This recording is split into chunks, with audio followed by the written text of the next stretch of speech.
If I could go back to high school, this is what I wish someone had told me about college admissions. If it's July and you still haven't started your college list, don't panic. You are not the only one. Every year, there are students who tell themselves they'll work on it next week. Then next week turns into next month.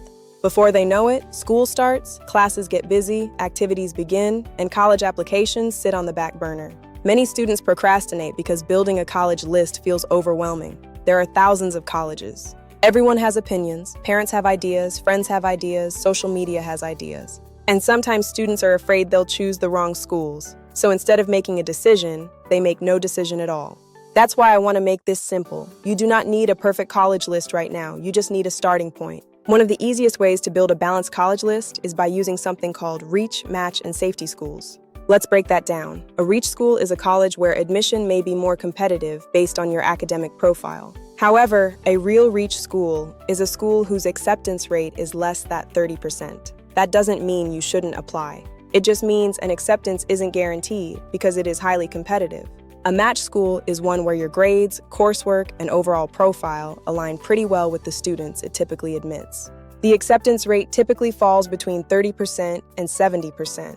And a safety school is a college where you're very likely to be admitted based on your academic record and admissions data. But truthfully, a safety school typically has an acceptance rate over 70%, which means it could be easier to get accepted into, depending on your academic record.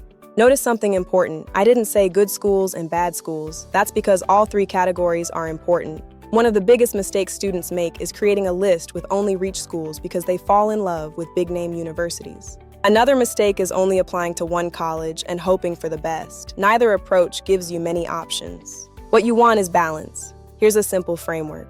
Start by writing down colleges you've already heard about or are interested in. Maybe they're schools your family likes. Maybe they're schools you've seen online. Maybe they're schools known for your intended major. Schools in state and out of state. Then start asking questions. Can I see myself there? Do they offer the major I'm considering? What is the campus environment like? What is the cost?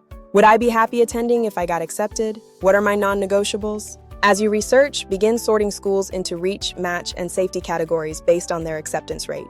Then evaluate each category based on your preferences.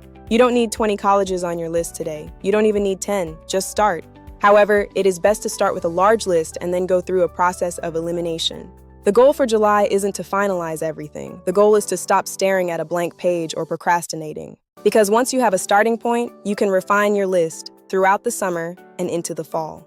And trust me, having a college list before senior year gets busy will make the application process so much less stressful, especially when you have to write multiple college essays, which I'll talk more about in another video. So if you've been putting this off, this is your sign. Open a Microsoft Word document, grab a notebook, start researching. Your future college list doesn't have to be perfect today. It just has to exist. If you don't know where to start, I recommend College Board College Search website. Follow for more college admissions tips I wish someone had told me before I started applying.